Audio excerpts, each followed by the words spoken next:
Well, thank you very much. It's a great honor to be here. Incredible people, incredible country. I'm thrilled to be back with so many visionary innovators and titans of industry, the most brilliant in the world, actually. So many different locations, and they come from all over, but this is a very special country that I'm in, and the business leaders here at APEC are really fantastic. So many friends, and I want to thank our host at this important summit, President Lee of South Korea. He's a terrific person, and I'm going to be meeting with him this afternoon, and I look forward to that very much. The Republic of Korea is a cherished American friend and a close ally, and as we can see in this beautiful city, it's truly one of the most remarkable nations anywhere on earth. Here in this peninsula, the people of South Korea have forged a miracle of economic development like you rarely see, an industrial and technological powerhouse, and above all, a free society and enduring democracy and a thriving civilization, and I want to congratulate you. It's very few places like it. The entire world should be inspired by all that you have achieved, and they study you, and they do so much to understand what you've done, but most of them don't get it, and that's probably good for you. Keep it this way.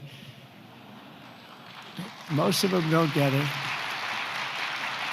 They want to get it, but it doesn't quite work out for them the same way it works out for you, so that's a great tribute to you. We have some very special people with us today, and I want to thank for the great job he's done, and also for being here, Secretary of State Marco Rubio. Marco, you're around here someplace. Where's Marco? Marco, thank you. Man who's doing a fantastic job, who understands the markets maybe better than anybody. Our Treasury Secretary Scott Bessent. Scott, thank you very much. And somebody that you're dealing with, who you made a very good deal with, because you have very good negotiators, but he's pretty good too. Howard Lutnick, Secretary of Commerce. Thank you, Howard. U.S. Trade Representative, Ambassador Jameson Greer, is a fantastic person. And your career's Minister of Trade, Industry, and Resources, Mr. Jung Kwan Kim, who's an incredible man, actually. My people say he's very tough, however. We wish we had somebody of a little bit lesser caliber, but they decided not to do that. And so many other distinguished guests are here, so I just want to thank you very much. It's an incredible room. It's a beautiful room, by the way. All those beautiful people up there, so high up. This place is packed. Thank you. Look at it, we're waving. Thank you very much. But as you know, APEC unites Pacific nations around our growing economies and promoting our shared interests, and today I come with exciting news from one of the largest Pacific nations. We'll call ourselves a Pacific nation, but one of the largest of them all, the United States of America. I'm pleased to report to you that this afternoon, after 4 years of weakness, disaster, really decline, America is back, and it's back stronger than ever before. We're doing numbers that nobody's ever seen before. We're the hottest country in the world, actually, and I say that with other countries represented, and they admit it. But I do say it very proudly. 1 year ago, our country was in very, very serious trouble. Some people thought our country was dead. Now we're literally sort of an inspiration to a lot of other countries. We are indeed, I use the term hottest country, but we're the hottest country anywhere in the world by far. The United States is blessed with right now, the strongest economy, the strongest borders. This all happened over the last 9 months. The strongest military, the strongest friendships, and the strongest spirit of any nation on the face of the earth. This is a golden age in a short period of time. I knew we could do it. I didn't know we were going to do it this quickly. It's a little bit more than 9 months. So in less than 1 year, we've secured commitments for over $18 trillion of new investments. As an example, the previous administration, in 4 years, they did less than $1 trillion. I think much less, actually, and hurt our country very badly. Who would have known? But we're going to be 18, so I figure that we'll probably be at 20 or 21, maybe even $22 trillion of investments coming into our country by the end of the first year of my second term. And, we had a tremendously successful first term. We had the strongest economy in history for our country, strongest we ever had. But this is, I think, blowing it away. We have great policy. We have some very good things happening. The stock market, as you know, is set 45 all-time highs since in a period of, it's pretty good, in a period of 9 months, breaking new records week after week, including one just yesterday. We set the record GDP growth in the second quarter, and that's with all of the things that we're doing. When they are built in a year and 2 years, we're going to go through the roof. I mean, we're going to see numbers that I don't think have ever been seen before. But even during this period of a little bit of a period of transition, you could call it, because I think we're in an economic revolution in America. We went at 3.8%. We're up 3.8% GDP, triple and even quadruple the rate that a lot of people thought we'd be. They thought that during this period that we'd be at a much lower rate. Some people predicted 1.5, and we're going to be very close to 4. The next quarter, we're expected to be at about 4% growth. And after that, I mean, I can't even predict, because when all of these factories that are moving in, the car plants are moving in. Yesterday, I was with Mr. Toyota in Japan, and he's just announced he's going to spend, they are going to spend $10 billion, and they're going to build new car plants, and they're going to build them in numerous states, about 6 or 7 different states. And we're bringing our car industry back. We're bringing AI. We're leading everybody in AI. We're leading every nation in AI by a lot. In 9 months, we've lifted over 600,000 Americans off food stamps. Wages for workers are rising at the fastest pace in more than 60 years. And meanwhile, energy prices are down. Gasoline prices are down. Grocery prices are down. Mortgage rates are down, despite the fact that we have an incompetent head of the Fed. He's incompetent. I call him Jerome Too Late. He's always too late. Jerome Too Late Powell. But he's out of there in another couple of months. We'll be very happy about that. We'll appoint somebody that we all like, because we should have the lowest interest rates of any country, because without us, there are no other countries, really. I mean, the whole thing falls apart. You know, America always had the lowest interest rates, and now we don't do that. We're like number 28. It's ridiculous. And we're a much different country than we were 2 years ago or a year ago even. But you know what the crazy thing is? In the old days, I call it the old days. I'm a little bit older. I'm looking at all these young, brilliant faces. I'm a slight, couple of years older than you, just a couple of years. But in the old days, when you announced good news, the stock market went up. You announced good news, the stock market would go up. Now, when you announce good news, the stock market goes down, because people say, oh, that's terrible. You're doing well, that's terrible. Interest rates will go up. So they think because of that, interest rates will go up because that. It's inverse to what it should be. We're going to go back to the way it used to be. When we announce good news, the stock markets are going to go up. And that's the way it should be. And we're going to really ride that very hard. And when we announce good news, we're not going to have a Fed that's going to raise interest rates because they're worried about inflation in 3 years from now or something. When we announce good news, we want the stock market to go up, not to go down.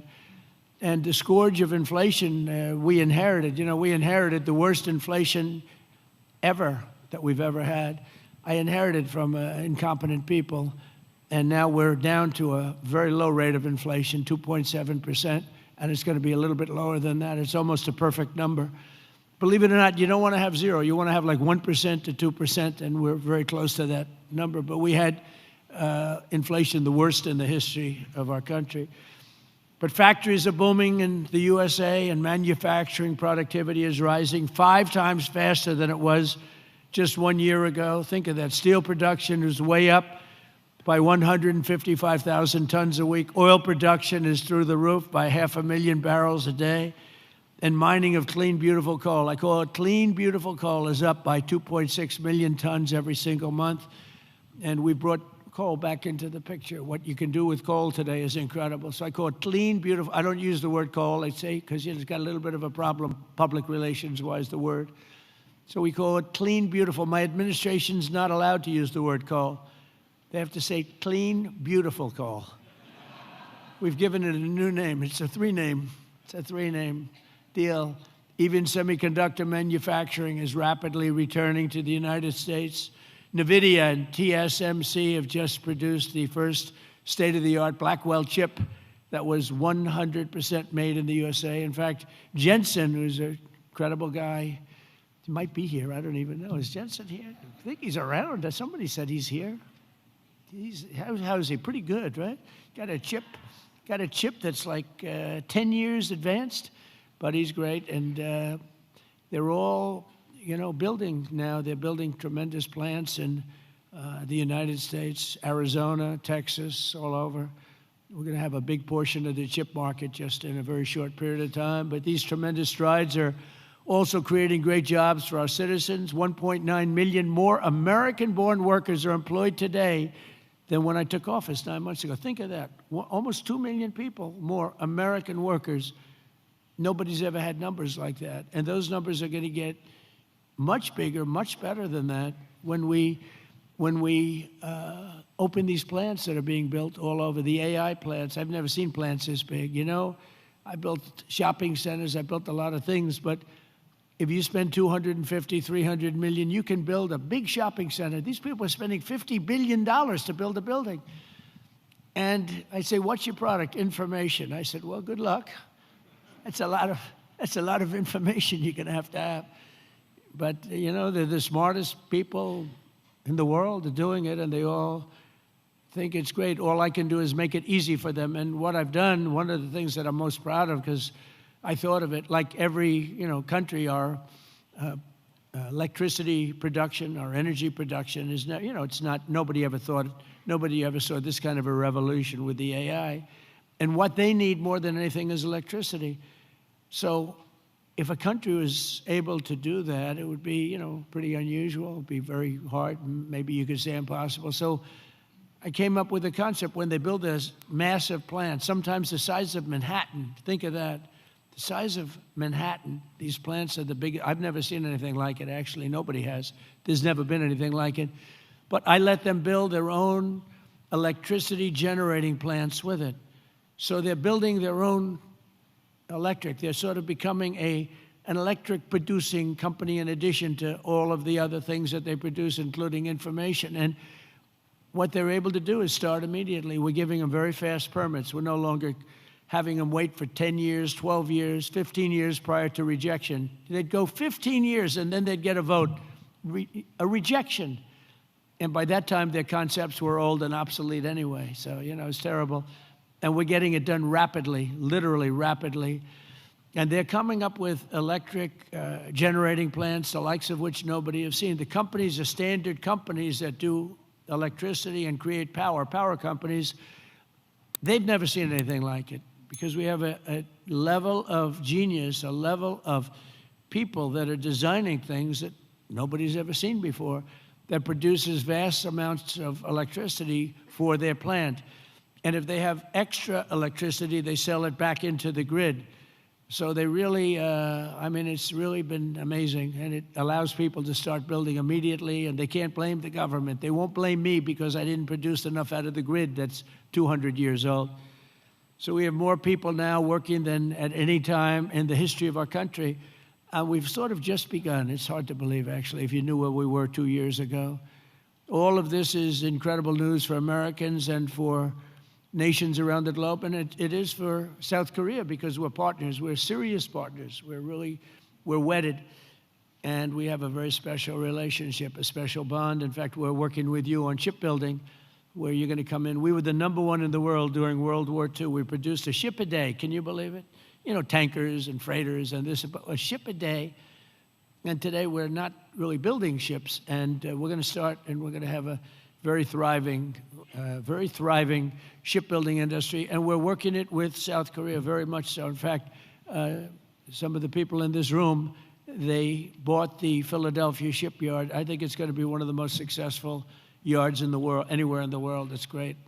Known for incredible production years ago, and sort of through bad management or bad thinking by people that were prior to me. I mean, you have to blame the president. You can give the president credit or blame the president, but I blame the president. They allowed the shipbuilding industry to go away, essentially, in our country. We're going to bring it back very, very powerfully. When America thrives, our partners thrive, and our alliances thrive with all of the countries. The Indo-Pacific thrives, and that's good for all of us. And the entire world becomes safer and wealthy and greater than ever before. We get along with a lot of countries. We solved a lot of wars and a lot of problems, and that's all good for all of us. The extraordinary American turnaround that I've just described has been achieved not by just continuing business as usual back in Washington. If I didn't win the election, and we won it in a landslide. We won by tremendous numbers. I had a whole thing too big, you have to say, too big to rig. We didn't want any rigging. We had these great polls going in. I said, don't believe the polls. Pretend we're 1 point down. Always assume we're 1 point down, and everybody voted. We won in a landslide. We won all 7 swing states. You have to win the swing states, and we won all 7, which is something that rarely happens. But to win the popular vote by millions, we won everything you can win. The Electoral College by a tremendous amount. We won in counties. They have counties, thousands of counties, and we were 2,700 compared to 525 actually.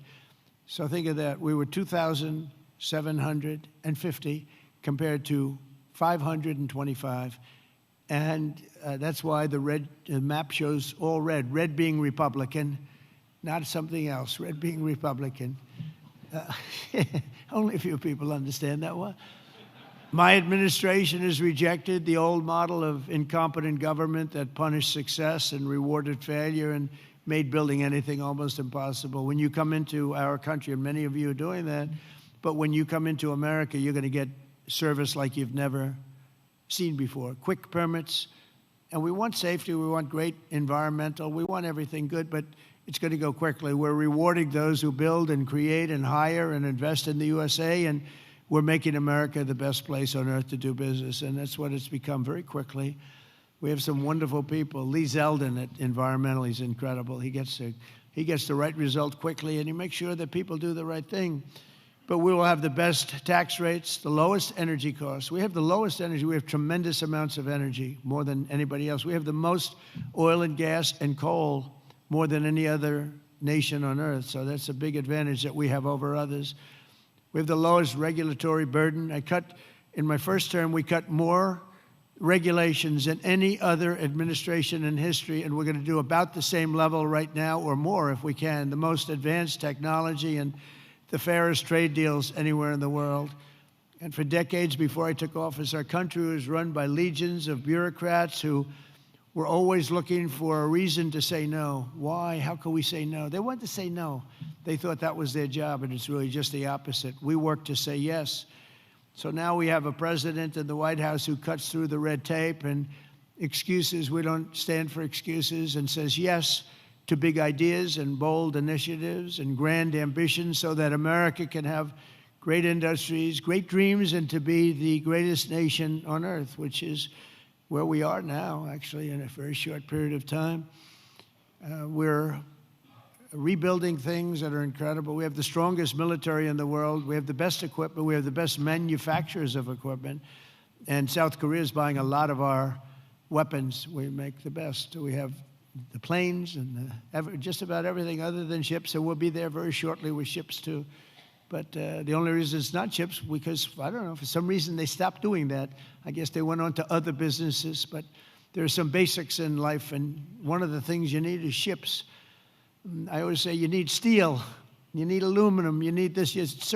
There are things you don't need. A lot of things that a country doesn't need them, but things you need steel.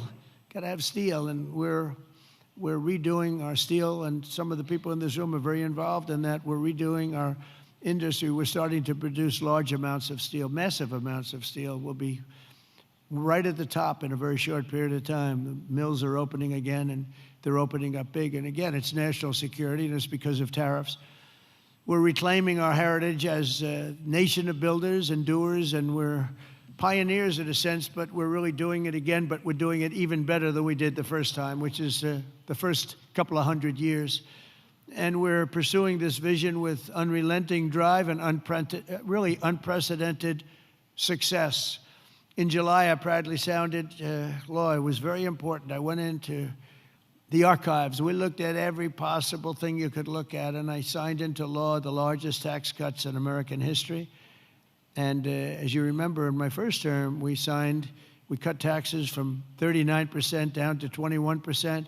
And now we've done even better than that, putting more money in the pockets of American families that make up the largest consumer market on earth for businesses and manufacturers like those in this room. Our tax law includes 100% expensing for all new factories, plants, and equipment. So that means you can write everything off in the first year. So that's like we had in the first, except this goes for a period of 10 years. Whereas the other was over a much shorter period of time. And I actually think that we had such tremendous success. I always said that was the single most important thing, the expensing, the one-year expensing. Upon taking office, I signed executive orders that require that for every one new regulation, 10 old regulations have to be eliminated. I did that in the first term, too, and it worked. So if you want a new regulation, you have to get rid of 10, and already we're exceeding that limit, reaching closer to 30 to 1. Our people have done that, our great secretaries and other people in the administration. So we've been actually at a level where we sign in a new regulation, they get rid of 30 old. We're sort of cleaning up the books because many of these regulations are obsolete, they don't belong. And some were so horrible, they were obsolete, but they really stopped projects from being built, and we're getting rid of all of them. We've pretty much done that. We have streamlined permitting for all new energy and mining projects. It used to take decades for an administration to get something approved, and now it's a process that will take, generally speaking, less than 28 days. In addition, across government, we're guaranteeing a rapid and expedited regulatory review for all new projects in the United States, and that's worth billions and billions of dollars to industry. You spent more money on trying to get something approved than you do in building the plant itself. You know, in Louisiana, my first term, there were 2 plants, and one was financed by a tremendous group of Japanese investors, and it was about $16 billion, LNG plants. Another one was financed by people from South Korea and others. LNG, both of them, massive LNG. They were in the review process. One was 15 years, one was 16 or 17 years, and they were then told, forget it, we're not going to get it approved.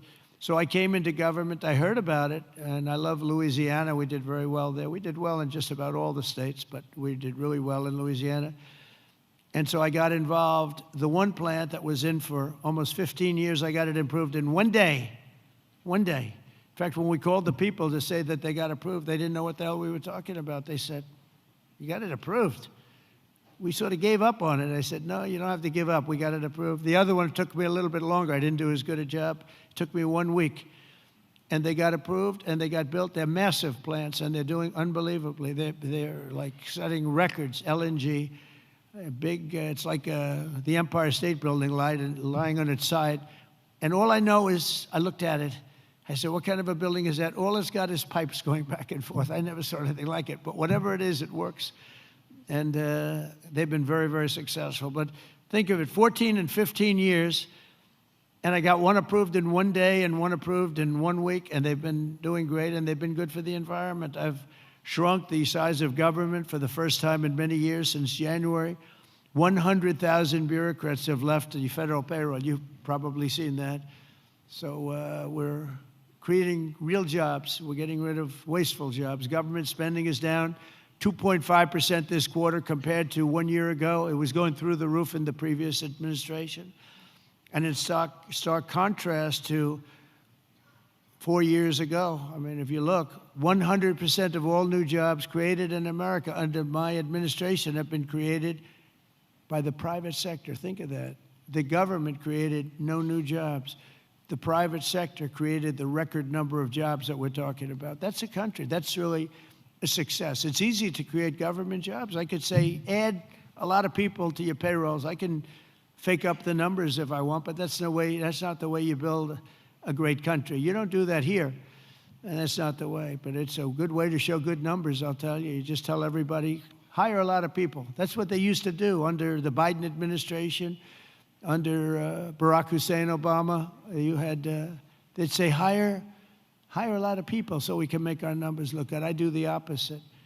And we have real numbers. These are real numbers. There's truly no better time to invest in the USA. The results speak for themselves. Since the election, TSMC has pledged to invest $100 billion in the United States.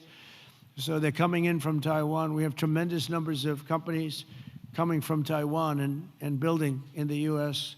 Apple, $600 billion investment. Hyundai, $26 billion. Micron, $200 billion. SoftBank, OpenAI, and Oracle, over $500 billion. Amazon, $35 billion. Pfizer, $70 billion. JERA, $200 billion. Google, $25 billion. NVIDIA, $500 billion. Genentech, $50 billion. Johnson & Johnson, $57. We're bringing back all of our pharmaceutical business. IBM, $150 billion. AstraZeneca, $50 billion, among many others, many others, too many to talk about. But one of the most significant factors in this remarkable surge of new investment has been my transformation of trade policy. 8 years ago, I came to this very summit. I was here. Does anybody remember? I don't know. I remember. Does anybody remember what I said? Yeah, there's a few hands up there. It must have been a great speech. 3 people. It's not too many people. But there's no reason to, because you saw whatever I said, I did.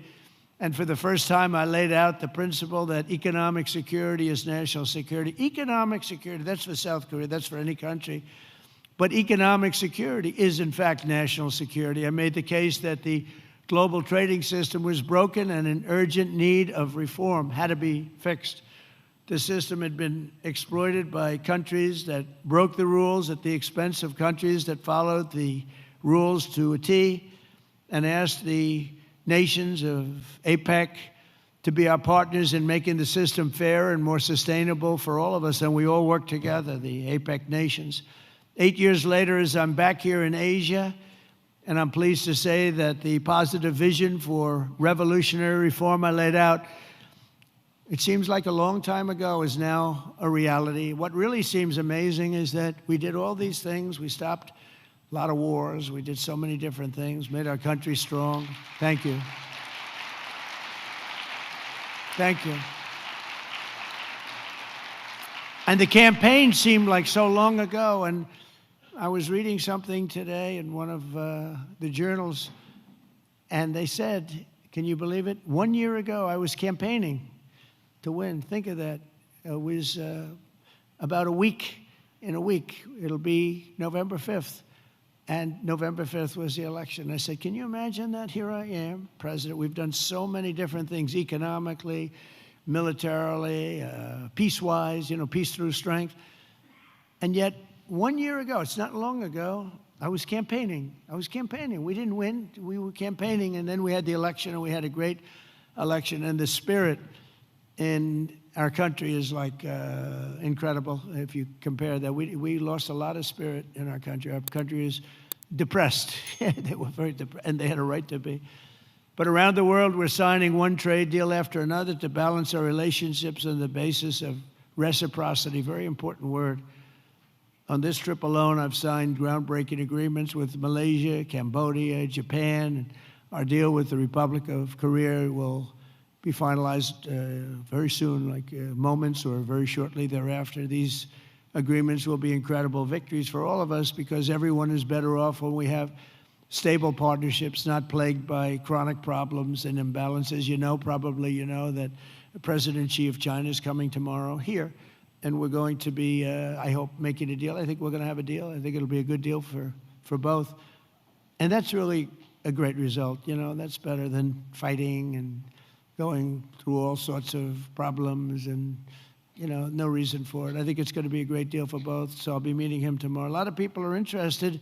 They're also interested in what we're doing, but they're interested in that, I can tell you. A lot. The world is watching, and I think we'll have something that's very exciting for everybody, and that's also good for South Korea. It's good for all nations. We're ending gaping trade deficits, unfair trade barriers to market access, insecure supply chains, weak, pathetic supply chains, and much, much more. We had such bad supply chains under the last administration. It was embarrassing. And we're entering a new era of trade that truly works for both sides.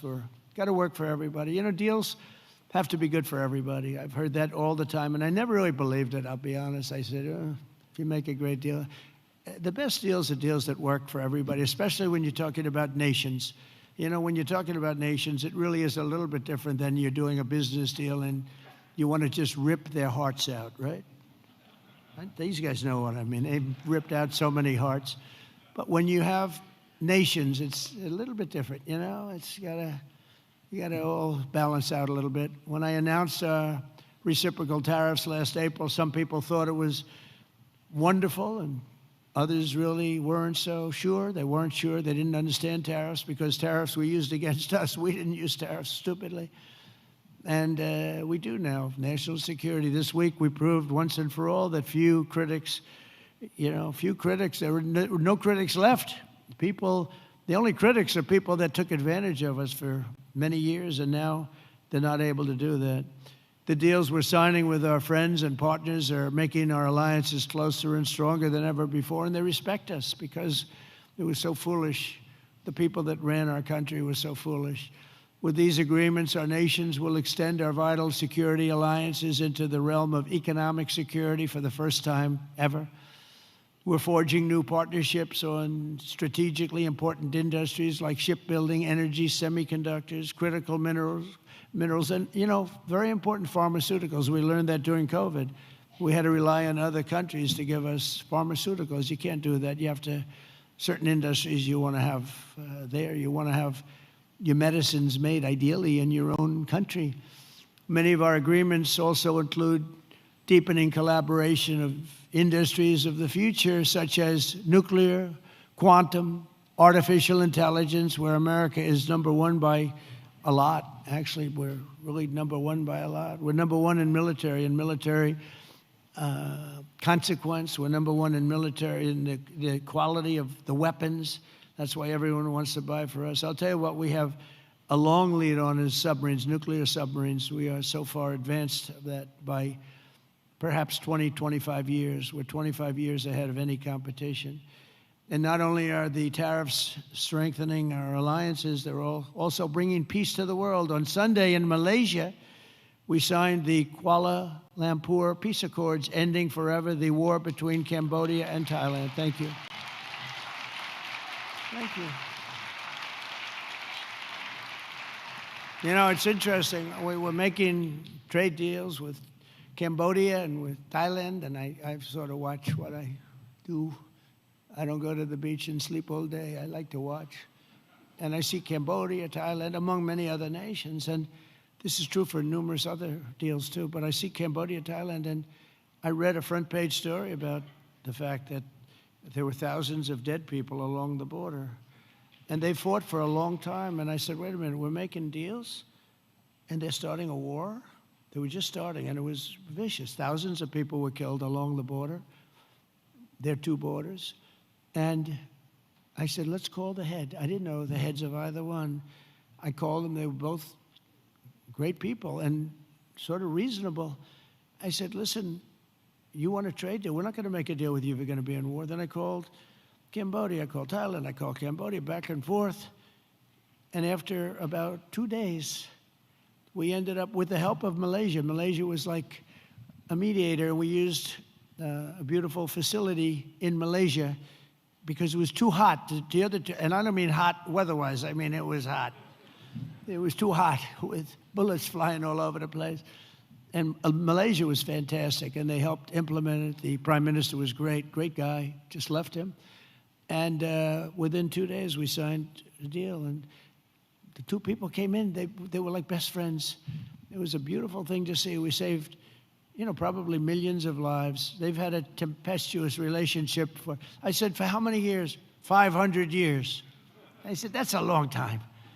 That's a long time. But we think this is going to be, hopefully, I use the word everlasting. Same thing in the Middle East. We hope it's going to be everlasting peace. They've never had peace. They've 3,000 years, and we signed in the Middle East. But I've ended 8 wars in 8 months, and in many instances, trade has played a big part in getting those Those wars ended. On top of it all, tariffs now projected to reduce our deficit by $4 trillion over the next 10 years, and I think actually much more than that. That's national security, because you can't have deficits and you can't have debt all over the place. And it stops inflation and strengthening the dollar and ultimately balancing our federal budget, which I think we're going to do very quickly, only because of our policy of fair tariffs. And for any company that does not wish to pay the tariff, I say, you could build your factory in America. If you build your factory in America, there is zero tariffs. But, again, going back to the wars, it's so important. If you look at India and Pakistan, so I'm doing a trade deal with India, and I have great respect and love. As you know, for Prime Minister Modi, we have a great relationship. Likewise, the Prime Minister of Pakistan is a great guy, and the field marshal, they have a field marshal. You know why he's a field marshal? He's a great fighter. He really is. He's a great guy, too. And so I know them all. And I'm reading that 7 planes were shot down. They're going at it, and they're really starting to go. And it's a big thing. These are 2 nuclear nations, and they're really going at it. And I called Prime Minister Modi. I said, we can't make a trade deal with you. No, we must make a trade deal. I said, no, we can't. You're starting a war with Pakistan. We're not going to do it. And then I called Pakistan. I said, we're not going to do trade with you because you're fighting with India. And, 2 nuclear nations. And they said, no, you should let us fight. They both said that. They're warring. They're strong people, I'll tell you what. Prime Minister Modi is the nicest looking guy. He says, and he looks like you'd like to have your father, he's a killer. He's tough as hell. No, we will fight. I said, whoa, this is the same man that I know. But after a little while, and they're good people, and after literally 2 days, they called up and they said, we understand, and they stopped fighting. How is that? Isn't that amazing? Now, you think Biden would have done that? I don't think so. Most people wouldn't have thought of it, but, they wouldn't have thought of it. No, but here we are, we're doing deals. So you add an extra sentence, and you say you have to stop shooting at each other. 7 planes were shot down. You have to stop the war. And they stopped the war. And if it weren't for the tariffs, I said I was going to put 250% tariffs on each country, which means that you'll never do business. In other words, there's nothing you can sell for 250%. That means that's a nice way of saying we don't want to do business with you. You don't have to say that, because that's a nasty, we don't want to do business. No. You say, we're going to put 250% tariffs if you don't stop the war. And they understood that, and within 48 hours, we had no war, no people killed. I mean, it's makes me feel so good. It's we saved millions and millions of lives with all of them. Azerbaijan. If you look at just take a look at that one. That was going on for, I think, 38 years, right? And President Putin called me. He said, "It's amazing. It's amazing. We couldn't get that war stopped. 38 years it went on, millions of people killed, and we got it done." And the 2 countries came in, and they were in the White House, and they started off here. And they got closer. After an hour, they were hugging each other in peace. It was amazing, actually. It was beautiful to see 2 very good countries, 2 very good leaders. One was there for 22 years, one was there for 7. And they both said, my entire political life, all I did was shoot people on the other side. And we got it closed up. And we did that 8 times. The only one I didn't do is Russia, Ukraine, but that'll get done too. That'll get done. I thought that was going to be an easy one because of my relationship with President Putin. He turned out to be a little different, but I think it'll get done. It would have never started if I were president. That war would have never, ever started. So we've used trade to create peace in a lot of different locations. We also solved the war in Africa, Congo, Republic of Congo, and Rwanda. That was much smaller to do with trade, more to do with common sense. They were fighting for years. 10 million people were dead, and we got that one done too. So we did a lot of them. We did 8 in 8 months, and I think the other one's going to come along. I really think so. I thought that would have been one of the easier. Who would have thought we created peace in the Middle East but didn't get Russia and Ukraine? Because peace in the Middle East was undoable. They're shaking their heads. They're agreeing. It was undoable. We got it done. 3,000 years, okay? They never had peace. They never had anything like it. We have all countries signed up, and the level of spirit and everything, I think it's gonna hold for a long time, hopefully forever. Hopefully that's an everlasting one too. So in conclusion, at some point in your careers, every great business person and CEO in this room today has faced critics who said reform, innovation, and bold action would only lead to a total disaster, but none of us would be here if we had listened to the small minds with no vision. These are small minds with no vision. They had no understanding of success. They had no understanding of life and death. True success comes from having the confidence and the courage to prove the doubters wrong. And oftentimes you'll go the opposite way of almost everybody, and you'll be the one that's right, and the others will be the one that's wrong. And that's where you have your greatest successes. And that's what America and our Indo-Pacific partners really are doing this week, and what our businesses and entrepreneurs do each and every day. That's what you do, the most successful people in the world. Together we're solving the challenges that no one before us has ever been able to solve, and we're forging a free and open Indo-Pacific, and for all of the people, we're creating a future of dignity and security, prosperity and pride. From the rolling hills of San Francisco to the gleaming streets of Seoul, from the bustling factories of Toledo, Ohio, to the bright lights of Tokyo, from Pittsburgh to Palawan, from Boston to Bangkok, from Detroit to Da Nang, and from Cleveland to right here in Gyeongju. Nice place. Did I do good with that one? Did I do okay? Gyeongju. Good, beautiful place, by the way. We're strengthening old friendships, forging new bonds, building new factories, pioneering new industries, and creating a dramatically better world for our children and for generations to come. Together we will build a future of strong, independent nations on both sides of the vast ocean, joined by our common interests, united by common values, and reaching constantly toward a richer, safer, and more peaceful Pacific with fairness, persistence, and common sense. That's such an important two words. We will build together, we will trade together, we will prosper together, we will thrive together, and above all, we will win together like never before. We're going to have an incredible relationship together for generations to come. And I just want to thank everybody in the room. I know so many of you. You're incredible people. God bless you. God bless the nations of this great region, and God bless America. Thank you very much, everybody.